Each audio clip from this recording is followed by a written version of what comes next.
Welcome to Proper Talk. I'm your host, Paris Porter, and with me is Nate the Truth, and this is PP. Yeah.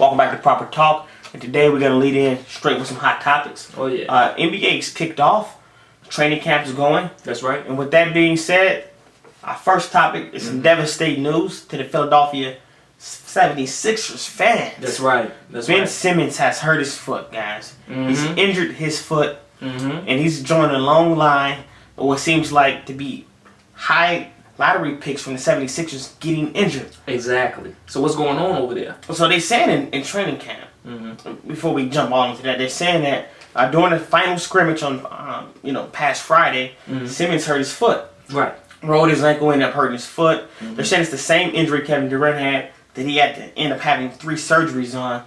Now, to go back to what you're saying, what's going on over there? Right. But remember, even in the summer league, he had a small little, he had something nagging, and they pulled him out and said everything was okay, and then look what happened. So, is it the training staff over there in the 76ers? What's going on? Like the nutritionists? Like, is it something that they're not implementing? How come that this particular ball club cannot keep their players healthy? Is this something that we don't see behind the scenes? It could be. It could be something within the organization, or maybe we can contribute it to karma with the 76ers and their tanking strategy to continue to get these high draft picks. These players are getting hurt, you know. You build your team through the draft. However, the draft isn't promised. You take a player high in the draft, you're hoping it pans out. There's so many things that's left up to chance with injury, if a guy's going to work hard, his character, etc. So, again, what's going to be interesting to me is if Simmons can recover and actually have a decent rookie season this year. He seemed the most NBA ready coming out of college. Correct. We know he lacks the jump shot. However, his physical, he's 6'10", 250. Right. So he seemed like he was ready to plug in and play at the 4 right away with his passing ability and ability to get to the basket. Ken Simmons, will he be able to play? And furthermore, will the 76ers be cautious with Ben Simmons? We've seen Nolan Noel miss his entire rookie season, 2014, with an ACL injury. We've seen Jahlil Okafor miss 15 games. That's right. His past, 29 games. Okay. His rookie season. Okay. And also, Joel Embiid hasn't played a game. Right. He hasn't played yet. Right. So, will the Sixers carry a very patient strategy with Simmons to make sure he comes back healthy? That's going to be something to look forward to. What you think, man? So what I think is we have to dissect to see what's going on, and I want to go right back into the training office and the nutritionists. I want to know exactly what steps they're taking, what plans, because I want to know what's working, what's not working. I wanted to face off with other NBA teams, how they deal with injuries. So it seems like there's something going on with the strength and conditioning over there in Philadelphia. It's not that the 76ers is a bad team.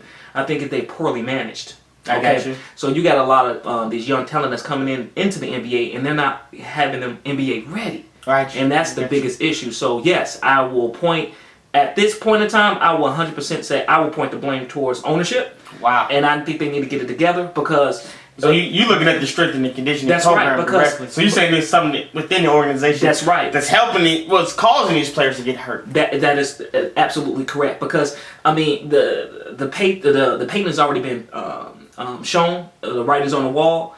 It can't be just all by chance that all of them, like you said, by curse, that they all have these conditioning issues. So they have to really tap into that and answer to that. What are we doing incorrect that we bringing in this talent that we can actually be a competitive team, but we just can't keep them healthy? And what's going on? And one thing about them bringing in talent also is there's no mentorship. Right. And that's gonna lead me into our next topic. I do want to touch on the KG. Yes. Kevin Garnett, the big ticket. Oh yeah, man. The franchise. Yes, sir. Whatever you want to call him. He was the man. He is. He hung it up after 21 seasons in the NBA. Now that's impressive. So he had a great run. Right. Garnett, accomplished some great feats throughout his career. Correct. We know he's a 15-time All-Star. We know he's an MVP. We know he's a Finals MVP. That's right. We know he's a Defensive Player of the Year 2008. We know he's an NBA champion. Garnett done done it all. That's right. I'm just looking down Garnett's resume, man. Okay. Yeah, let's see. Garnett, we know we talking about salary cap. Oh, man, Garnett made the reason they made the cap. Right. Exactly. Garnett said put the money in the bag. That's right. And he was what, 21 when he signed his $126 million deal back in '97. That's right. The owner said, "Time out. That's too much money for him. He's only 21." AKA Big Ticket. Yeah, so he the reason the owners changed the structure of the rules.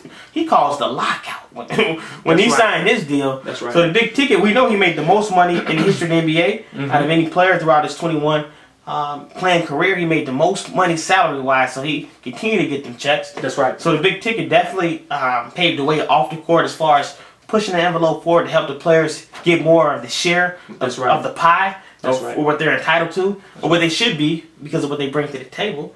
So Garnett helped push the envelope forward there. Furthermore, he came up through a great time where power forwards were playing. We're talking about Chris Webber, Tim Duncan, Rasheed Wallace. That's right. We talking about some heavy hitters, man. That's right. At that forward position. I mean, even with and then giving him legend, and he is a legend. Legendary stat Tim Duncan. You know. Oh yeah. He came out of that entire class. Yes. You know. So with that said, where did that rank right now since he's gone? Rank amongst power forwards. That's right. His class. That's right. Wow. I think Duncan's the best, but I put KG right underneath Duncan because you had KG, Duncan, you had like I say, C Webb, you know, Rasheed, all in that mixture. I definitely got to go with I got to put Duncan at the top of the class, but KG's right there. Me, actually, and it's gonna shock a lot of people, I put KG over Duncan.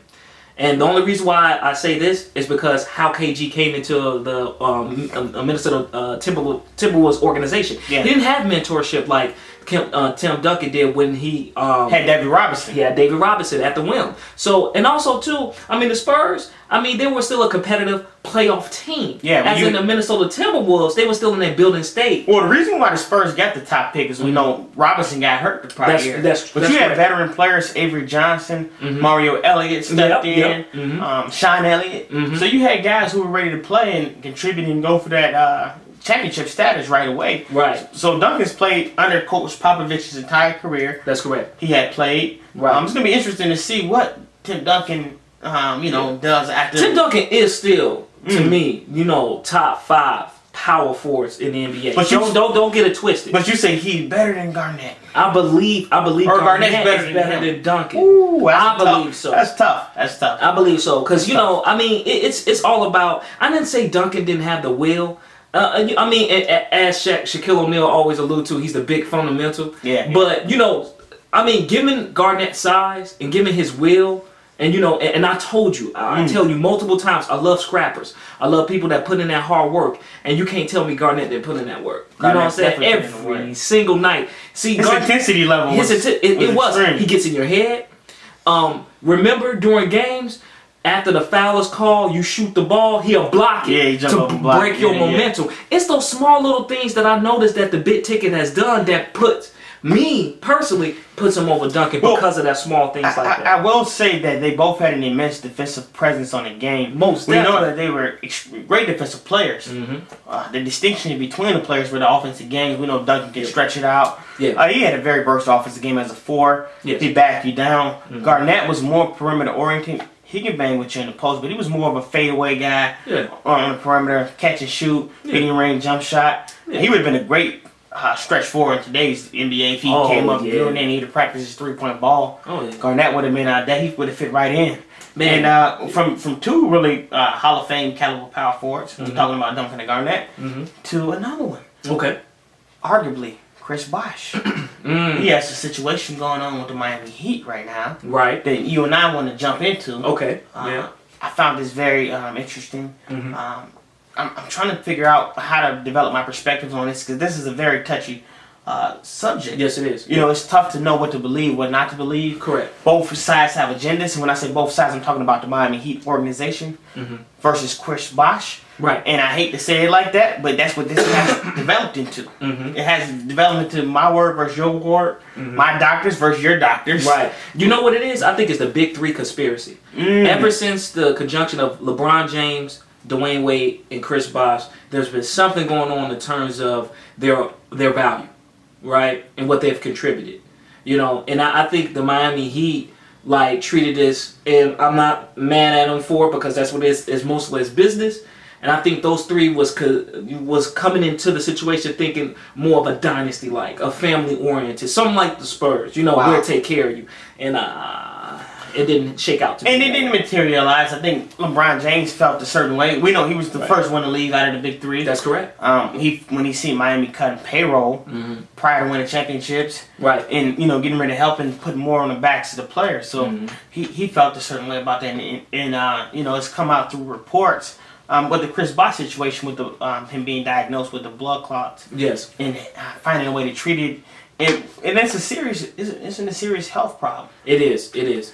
So I mean, at this point, and I do get it. Bosh is, and he said he was ready. He's ready to play. Well, in the playoffs last year, he tried to come back. He even got the union involved. Right. And the union met with the Heat, and after that, he said, he's out for the rest of the season. Right. We were evaluated next season. Come training camp. You know, he fails his physical. He says it's a bump in the road. He says his Miami Heat career is over. Pat Riley say his Miami Heat career is over. So did the Miami again? Did they handle this the correct way? See, and I need to know to get all the facts. Does it has anything to do with his contract as well? Let's talk about. Did they not want to re-sign him? Let's talk about the contract because we know that if Chris Bosh plays on over 10 games this year, the Miami Heat cannot write it off as a medical retirement. Okay, they want to move his salary off so they can have more cap space to chase free agents. We know it's all about cap space and chasing free agents. So that's what Bosh is thinking and his camp is thinking. Pat Riley says we have not thought about cap space. We're thinking about solely his health. And maybe so. Think about it. We can look at it in a slick way. His perception, his way too. If you look at it from his perspective, but if Bosh, God forbid, collapse and die on the floor, the Miami Heat will be held liable. Exactly. No one will ever say, well, he signed a waiver. People are going to say, I don't care. You shouldn't have let him play at all. So it's two sides to this. Right. Now, it's a gray area. You know, it's three sides. They side, it's the truth. But in this case, we don't know the truth because, again, this is the second consecutive year that Bosh had to stop playing because of blood clots. So, what's going on? So we know for certain he does have blood clot issues. Yes. Okay, so as an athlete and him going on playing and playing with the thinners, it was a medication. See what I'm saying? That Bosh wanted to play, and they were saying that he couldn't play with that in his system. But that's what I mean. So I don't know how it affects his travel. He has to travel. He has to train. He has to constantly, do these scrimmages and then play the game itself. Bosh gave so much to the Miami Heat organization. He played so many roles when the Big Three got together.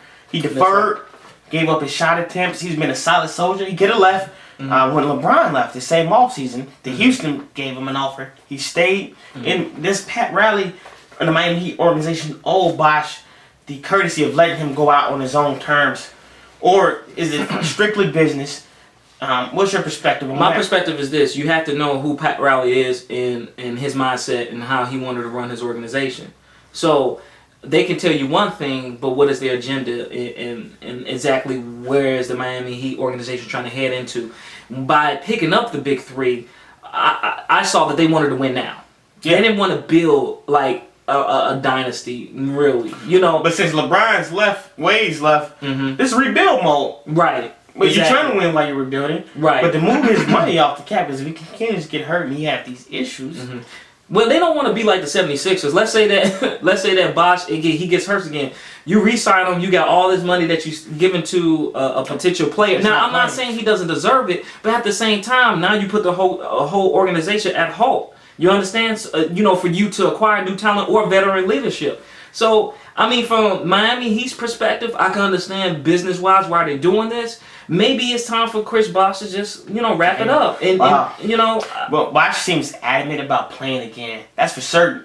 You can play. Thing for certain, he can still play. He can play in YMCA gyms. He can play in like little training camps to bring up the next group up. Well, one thing. And how many years has he played already in the league? And that's what I mean. Bosh has devoted so much of his life to the game of basketball. I understood. And one thing about players I do respect is the amount of time they put in and sacrifice they put in. So I know it's probably hard at this point for Bosh to say, hey, maybe it is over.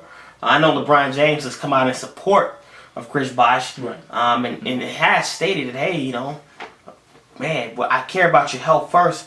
However, how can the Heat just say that your career is over after everything you've done for the organization?